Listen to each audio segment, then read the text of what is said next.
state your name and the title of your book? Yes, my name, really, I have several titles. I have a doctor degree, but I also am an ordained minister. But for the book purposes, my name is actually referred to as Chaplain Colonel Joel P. Jenkins. And the title of the book is These Honored Dead, Reflections on the 20th Anniversary of 9/11. That's the subtitle. Okay. And what's the significance of the title? Well, the title, to me, I spent a lot of time trying to decide the title that would be appropriate for what my goal was in writing the book. And so I borrowed from Abraham Lincoln's Gettysburg Address that phrase, "These honored dead," where he was, of course, referring to those soldiers who died on the battlefield at Gettysburg, and he was honoring them with that speech. But I believe I can also apply his words to all of our fallen American military heroes of all wars, of all conflicts. So I use that title, but then the subtitle goes back to the 20th anniversary of 9/11, which of course was last September. I was at the Pentagon during that time as an Army chaplain. And so I was actually, my responsibility was to conduct the very first memorial service of several of those people who were killed. So that event of 9/11 is very personal to me, meeting the families of some of those folks. So September 25th, 2001, the very first memorial service in the Pentagon for two of the fallen, I conducted that. And then 2 days later, I conducted another one for two other fallen heroes. So that's why I put that title in there. But the book is really far more than just 9/11, but that does play an important role in the book. Okay. Thank you for sharing that. Can you share a snippet that isn't in the blurb? Well, I appreciate you asking that question. There's many that I could share, because in the book, I include a lot of personal anecdotes of people that I met when I was serving at the Pentagon, when I was in Iraq, when my last 3 years I was at Fort Bragg serving with the 82nd Airborne.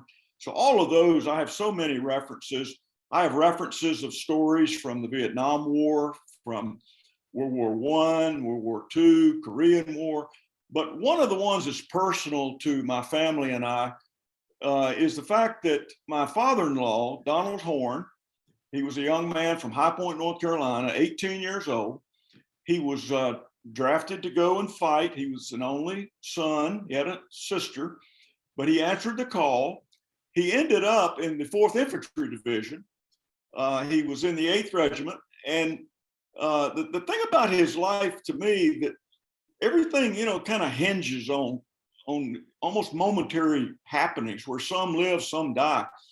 He was in the unit that actually landed on Normandy beaches. His unit was the very first one of all of the units that landed, including the Brits, the Canadians, the Americans. They landed just a little bit ahead of any other unit. And an amazing thing is, and I write about this in the book, down at Omaha Beach, thousands were killed, thousands. But when he landed at Utah, there was only a couple of hundred casualties. It just wasn't nearly as defended as it was in other sectors. So the point I'm making is my father-in-law survived that. Now, if he had not survived, obviously my wife wouldn't be here. We wouldn't be married. My grandchildren wouldn't be alive, and my children wouldn't. So I kind of look at the way things broke for him. He didn't know which beach they were going to send him on. He could have been down in Omaha, or he could have been somewhere else. But he made that landing, one of the first to touch the sand. And fortunately for us, he survived. Now, later, he was in some very serious battles. His division are the ones that liberated Paris. Now, they made them wait to let de Gaulle's French armor unit go in first. They thought it would be better if some French people liberated Paris, as for the world's view instead of Americans. But they were ready to do it, but they waited. Then they went in almost simultaneously. Then later, he was in the Battle of the Bulge. He was in Hurtgen Forest. He actually got a Purple Heart, a Bronze Star. He was wounded. but he survived the war. Now, the one other thing I want to mention about this, to me, is in the book, but it's so interesting. Later in life, he and my mother-in-law went back to Germany, to some of the villages and cities that he helped conquer, like Cologne, for instance. His comment to me was once, first time I went into the great cathedral in Cologne, I had a rifle on my back because he was in combat. Second time he went with my mother-in-law, and they took our daughter, who was a teenager, and they went on a friendship force trip, an exchange trip. Families from Germany came to High Point, families from High Point went to Germany. So they went over and spent time with what would have been their former enemies during World War II, and they became such close friends. And so I just see that almost a 360 in his life, where he not only was preserved and saved and lived, but to raise a wonderful family, including his 3 children, including my wife. But then later he was able to go back and show the true person that he was. He was a man of peace, but he was just doing what he thought he was required to do to kind of get the world straightened out during World War II and to conquer Nazism. Well, that was a great story. Now, does one of the main characters from These Honored Dead hold a special place in your heart? If so, why? Well, again, it was hard for me to narrow that down. You know, I thought about that, but I would have to say that there's a young man who was also, he was from California. His name was Marcus Tynes. The last 3 years of my military career, I was Rear Detachment Chaplain at Fort Bragg. And my duties were, I was the Rear Detachment Chaplain for the 82nd Airborne. Now, what that means is when you're a Rear Detachment Chaplain, it meant for me the entire division of 21,000 paratroopers had deployed either to Iraq, Afghanistan, and at that time we had one unit down in Haiti because of the earthquakes. So when 21,000 paratroopers deploy and I'm the Rear Detachment Chaplain, I'm in charge of providing chaplain support to the dependents and then honoring the fallen. We had 40-something thousand dependents, and their loved ones are gone and in harm's way. So you can imagine the stress that creates. But being at Fort Bragg, I met so many wonderful families who had given their loved ones in service to our freedom. Marcus Tynes, the young man I mentioned, is from California. Marcus joined, he was from LA County. He joined the military on his 18th birthday. He wanted to serve his country, but he wanted to do a little more than extra. So he joined and volunteered to be airborne. So he became, after his training, he was assigned to the 82nd Airborne Division. Well, Marcus Tynes, I'll give you the short version, but Marcus Tynes was killed in Afghanistan. He, along with one of his fellow soldiers, but Marcus, his whole life story to me is so special. Marcus was actually in the Los Angeles County, the sheriff's office there, I guess they still have it. They had a cadet program, and Marcus joined. And his goal was to be a law enforcement officer, to protect and defend his community and the people where he lived. And he was informed that if you want to be a police officer, quite often it's good to have some military experience. So he joined, not making a career in the military necessarily, but to come back and go back into law enforcement. He actually wanted to be on the SWAT team in LA County, but he came from such a wonderful family. Well, Marcus died in Afghanistan. I was assigned to go to California with the burial detail from the 82nd to do his funeral and his memorial service. I met his family. Instead of us going to comfort them, which we certainly tried to do, they threw a big barbecue for this whole burial detail, loving on us for caring so much for their son. And it was just a special exchange of love and appreciation. Well, they ended up forming the Marcus Tynes Foundation, which supports veterans, but supports young people with various challenges in school and other things. So that young man, for me, joining the military at 18, at that time, we were involved in 2 wars. We were in Afghanistan and Iraq. He had every right to believe he was going to combat, yet he still volunteered. And so he's kind of one of my special heroes. And I hope if people I hope if people read the book, they'll read that chapter that includes Marcus Tynes. These Honored Dead, Marcus Tynes is one of the guys I'm thinking about. Great young man, great American, and his family continues to use his memory to touch other lives. So Marcus is still serving. Okay, well, thank you. We should really look out for that person in your book. Now, if you have a special, someone that holds a special place in your heart, we want to find out, do you have a favorite character that you have written about? And if so, why and what makes them so special?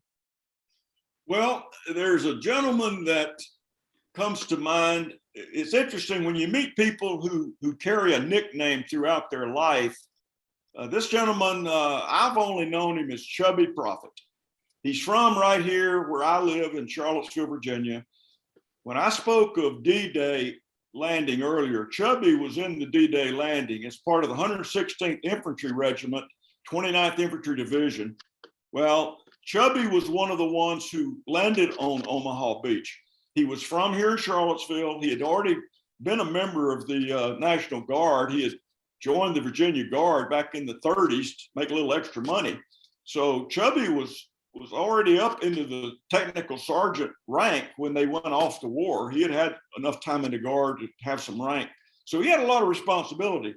Well, anyway, Chubby went. Chubby, he was involved in so many things. All of his command structure, the captain of his company, the platoon lieutenants, they were all killed. Chubby was assigned the duty. Eventually, Chubby was given a field promotion to first lieutenant because there weren't any lieutenants left. But anyway, Chubby received the Distinguished Service Cross. He got several Silver Stars. On more than one occasion, he not only led his folks to safety and to achieve their goals, but even a few days later, there were some wounded in a minefield, and Chubby, without regard to himself, went in and brought them, every one of them, back, including he was wounded by a sniper fire during that time, but he continued till he got everybody home safely, back safely to the American lines. And Chubby survived and came home and lived in this community until he was 95 years old. I went to visit Chubby the day that he died. He was in the hospital. He'd become a friend of mine. I didn't know he was going to die that day. Everybody knew he was not well, but they were getting ready to think he was going to go back home. But I went to visit him, and we talked, and he reminisced about D-Day. He always liked to talk about that from the perspective of his friends and the heroes that he met. He didn't like to brag on himself, but he was just a wonderful, humble man. But that was the last time I ever saw Chubby, because we visited at about 5 p.m. At 7:30, Chubby had evidently stroke, heart attack or something, took him out of this world. So for me, I was honored to get to see him literally in the last hours of his life and to thank him one more time. And that's what this whole book is about, trying to thank our veterans, trying to express our appreciation, trying to acknowledge that we don't want to take them for granted, that they served. Many of them died. Well over 1 million of our fellow Americans died in our conflicts through the years. Mm-hmm. And we just can't forget them. But we also need to honor them so that this next generation of military will find that America is worthy of their service, worthy for them to risk their lives. Because in reality, right now, we use only volunteers. Mm-hmm. We don't draft. And so if people don't step up, then who's going to protect this country? Who's going to be standing in the gap? Who's on point? So for me, honoring our previous generations and saying thanks to them is not only about doing the right thing for those folks, but it's also sending the message to this next generation. We appreciate those of you who go and do this. Well, thank you. What was the inspiration for the story? For the book? Yes. Well, it goes back to some of the things I've already said. I guess the fact that I walked alongside of so many of these heroes, including a lot of the ones who didn't make it back, was really my inspiration. It's just, I realized we just can't forget these folks. It wouldn't be right to just let their death come and go, and in a year or two, they're forgotten. Only their family may go visit their grave or whatever. So I just want to challenge my fellow Americans to even if you don't know anyone who served or don't know anyone who is serving, just don't ever take them for granted, and always do what you can to support them, to encourage them, to thank them, to realize it's a tough, hard job and not everybody can do it. Certainly most people probably don't want to do it, but those who do, I think, are a special group that deserve honoring. That's why that word honor comes back often in the book. Honor those who've fallen, but honor those who are serving and willing to serve. And that includes the future generations. Now, I know you mentioned that this is your first book. What was the journey like writing the book? Well, writing this book was quite a challenge for me. I've been writing it for 20 years. Right after 9/11, and I was at the Pentagon, which was 20 years ago, I decided then that there were some things I wanted to share with others, that they would realize that even this attack on America, New York, the plane went down in Pennsylvania and the Pentagon, I just didn't want that group of people for their lives to be taken in vain or taken and forgotten. So I knew then that someday I was going to write a book, and I was going to include some of the stories from my time at the Pentagon, because I met some wonderful people, but I met a lot of people that were scarred for life, some literally, but many emotionally. I talked to so many people who lost friends that day. For instance, there was a group in one of the offices areas that everyone in that office died but three.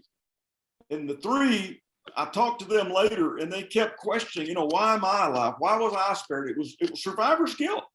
One had gone to the doctor. One had overslept that day and had never done that. One had just stepped out to go to the restroom, and they survived when all their coworkers were taken. These were civilians. So I knew it 20 years ago I was going to write this book. But then over the years, see, I was mostly in the reserves as a chaplain, National Guard and Reserves. But in 2006, I was called up. I'd just been promoted to colonel. I was called up and sent to Iraq to be on the senior staff. And there I served with then Lieutenant General Martin Dempsey, later to become General Martin Dempsey, the chairman of the Joint Chiefs of Staff. General Dempsey, one of the smartest people I've ever met. And he was the 18th chairman of the Joint Chiefs. Well, I was on his staff for a year. But while I was in Iraq, I lost friends. I remember one morning seeing a Navy commander friend of mine we were on the same FOB base camp there at Phoenix Base. And Commander Philip Murphy-Sweet, he was a Navy guy, volunteered to go to Iraq, volunteered to extend several more weeks to finish a project he was on. Well, he was killed by an IED, actually an EFP, which was the enhanced version. And talking to him that morning, later hearing Philip's killed. He's been dead. I mean, he died. And so losing a friend like that, I ended up doing his memorial service, by the way, there in Iraq. But it was just that sort of thing. And he's just one of the ones that I know about that I personally met. One was a civilian lady. She just basically worked at the laundry at the adjoining base to us. And we would take our laundry in. And she was a lady from Tennessee, a grandmother. And we just always had jovial talk and just enjoyed meeting her and talking to her, hearing about her family. Well, one day we went back up and they'd had some rocket attacks. We were out on another mission. We come back in, they'd had rocket attacks. One of them struck where she worked, and she and those co-workers were killed. And so I just realized, life is fragile.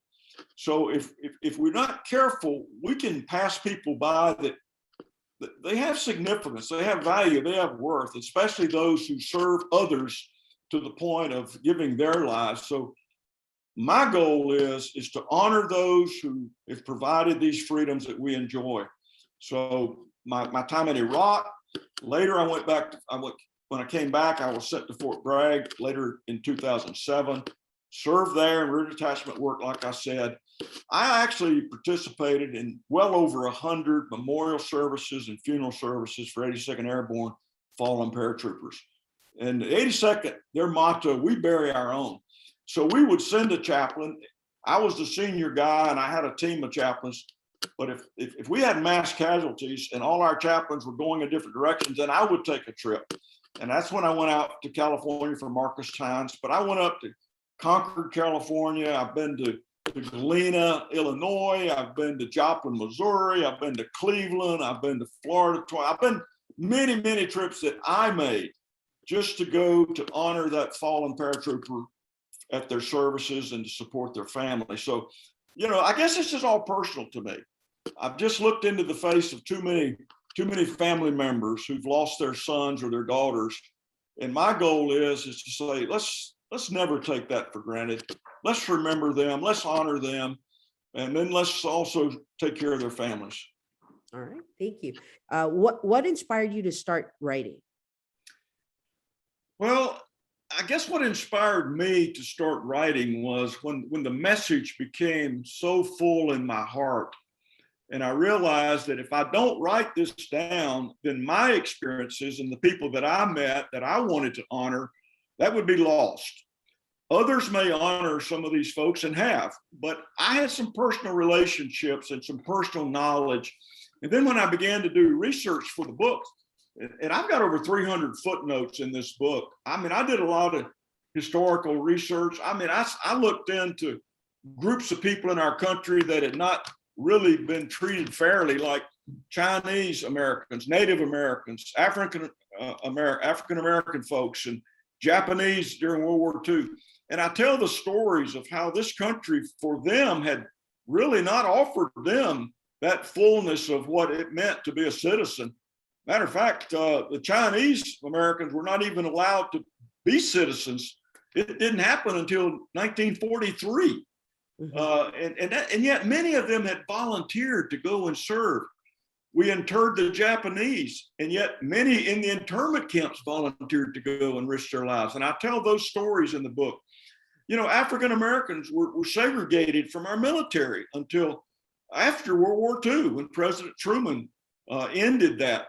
And Native Americans, many of them were not allowed to be citizens, and yet they volunteered to go and serve.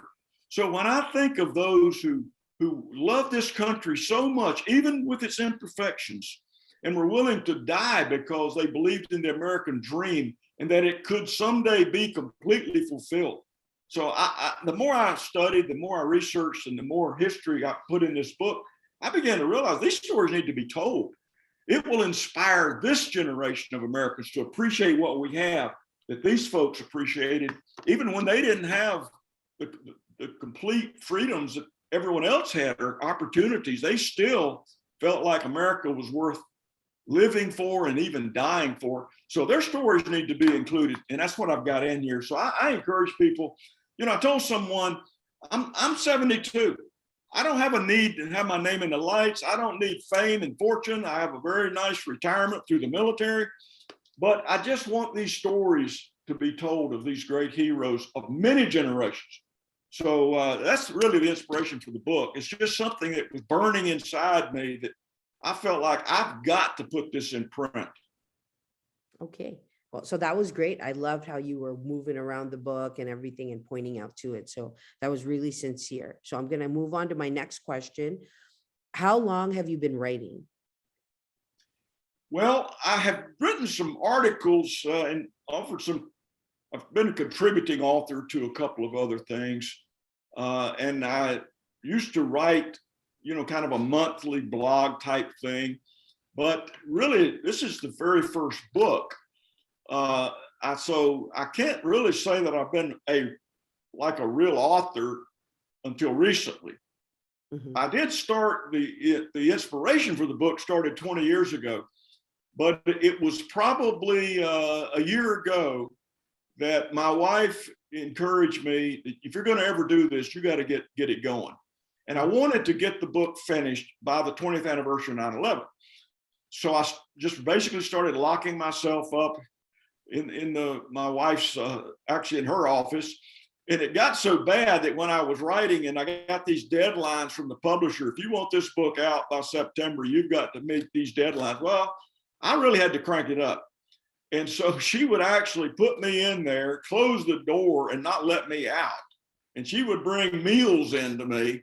And so it was really her inspiration that challenged me to say, look, we're in this together now. So you stay here till you get this done. And we did, and we started meeting the deadlines, and then we got it edited, and we got it published at the right time and printed and out. And so it really came together, but it really was a team effort. I'll put it that way. Oh, that's a lovely story. We got to thank your wife then. Amen. Well, I dedicated the book to her. All right. Yeah. So have you always wanted to be a writer? Well, I think I have. I didn't put it into action, but I know I've always felt that there's a story that I was fortunate to experience. For instance, with the military, I've spent time down in the jungles of Ecuador, Honduras, Panama. Not only my time, I've had opportunities to travel in 36 countries, and I've met people in all of these places that had a story to tell. I've been down to Guantanamo Bay, Cuba. I mean, just interesting stories that were my story because I crossed paths with these very interesting people. So I did in my heart know that I'm going to write this someday. I'm going to write these stories. And I've got others now. Once you write your first book, you begin to realize it's difficult, but it's possible. And so I feel like there's probably a follow-up to this book, but then I've got another couple of books that I believe I need to write that are going in other directions. So we'll see how it goes. But once you start writing, it's really fun.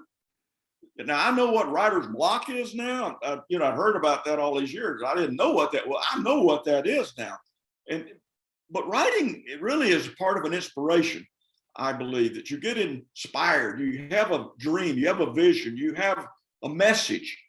And I'm an Army chaplain, so I'm all into faith. I'm all into inspiration. I'm all into be realizing there's a purpose for life. And so now I'm convinced part of my purpose is to write and share these stories of people that I was blessed to get to meet, and I want to tell their stories. Okay. And how do you handle literary criticism? Well, I really don't worry about it, to be quite honest, because I didn't write this again for accolades. I didn't write it for fame. I didn't write it for, okay, you're the best writer. You're on all the New York Times and the LA Times best writers list.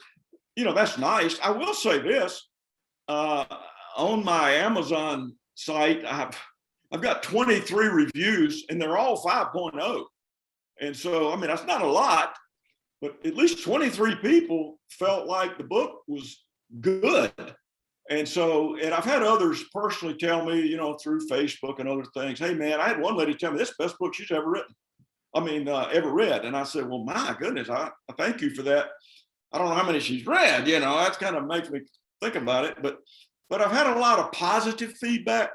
But I've had a couple of people that, told me I was too militaristic and this and that. That's not my goal.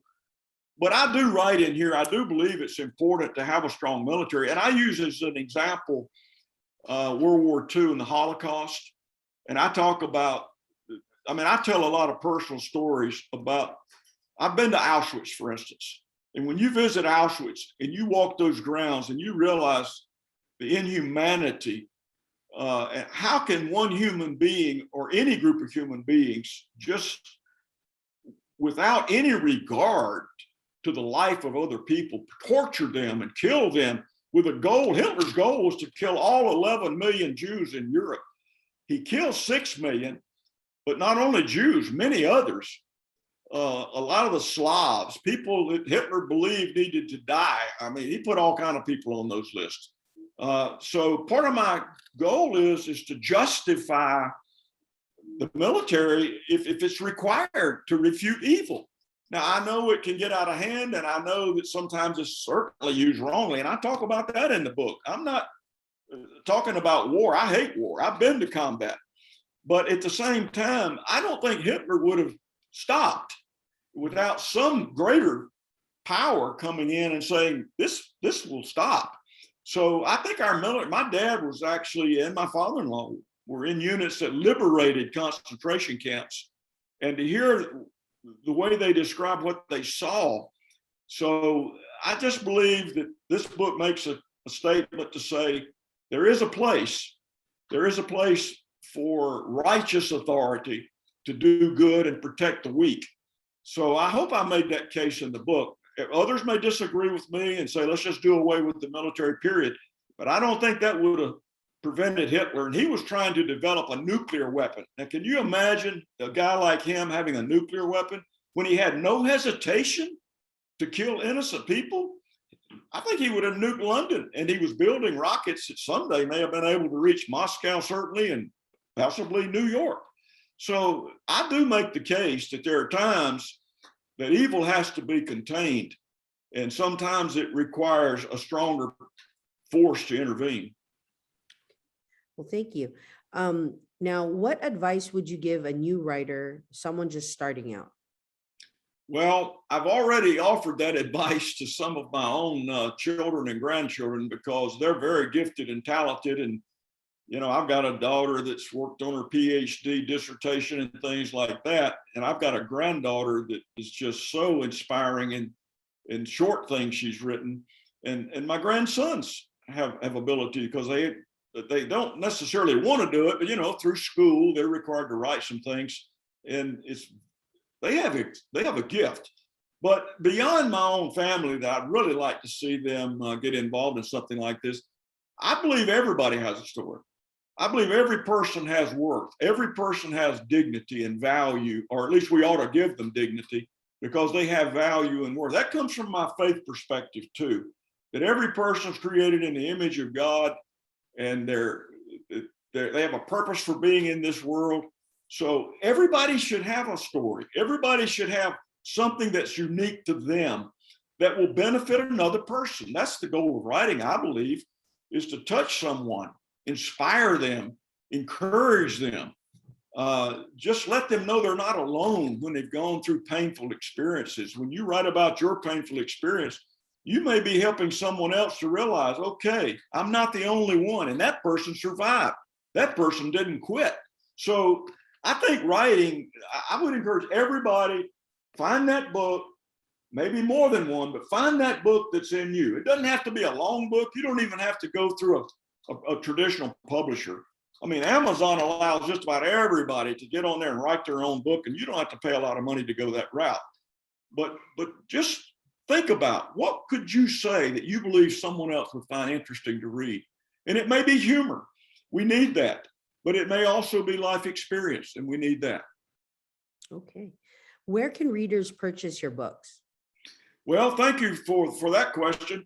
It's on Amazon website. It's, of course, These Honored Dead, Reflections on the 20th Anniversary of 9/11. And you can go on there, you look it up under my name, Joel P. Jenkins, or Chaplain Colonel Joel P. Jenkins, or under the title Barnes & Noble. You can go there on their website.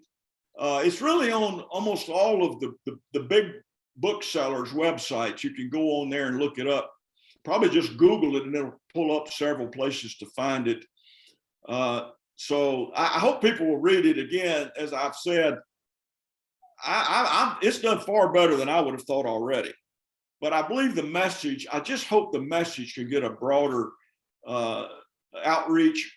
And so if people choose to read it, I hope they will take it to heart. And there's all kind of stories in here of individuals.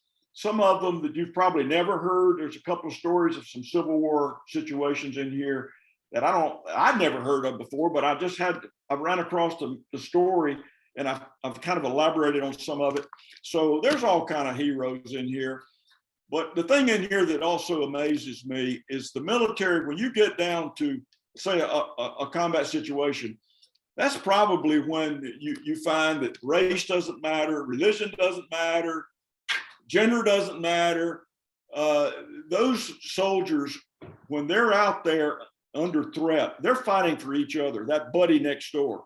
I tell a lot of stories of African American soldiers who jumped on grenades to save a white soldier, or a white soldier who threw himself on a grenade to save those in his vehicle, included black and white soldiers. So that sort of willingness to lay down your life for others covers all of the things that we allow to divide us far too often. But so those stories are reminding me, you know what, let's just love each other. We don't have to go on the battlefield. Let's just get that message sooner that, hey, that person that's next door to me or that person I meet in the grocery store, treat them with respect.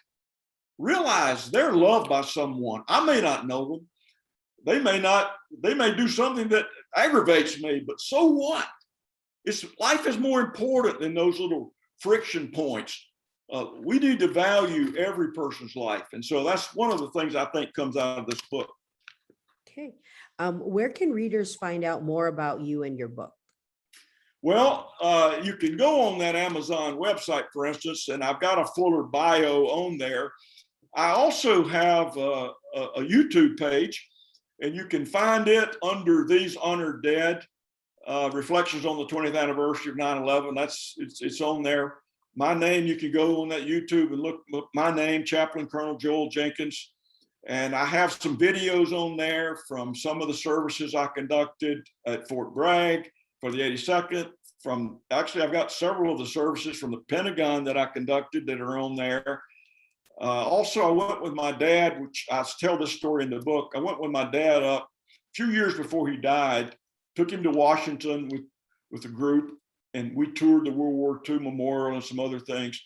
But when we went to Arlington for the changing of the guard, he was in a wheelchair, as were many older veterans. With the changing of the guard, I videoed the version that we saw that day, and it's on there. It's about 11 minutes. And it's just so impressive to watch that and realize that those old guard soldiers, they work hard to honor those unknown soldiers. But at the same time, it's really a bigger reminder to all of us that someone else paid a heavy price for my freedom. And many of them will never know. But at least I can do on Memorial Day, Veterans Day, and these other occasions is to say thank you. All right, thank you. And my last question is, how's your experience working with Bookmark Alliance? Well, my experience with Bookmark Alliance has been fantastic. I'll be quite honest with you. I've tried to find a marketing path, and I just hadn't found something that really generated the kind of outreach that I have found through Bookmark Alliance. Everyone that I've worked with, and I've talked to 3 or 4 different people, they have been just so personal.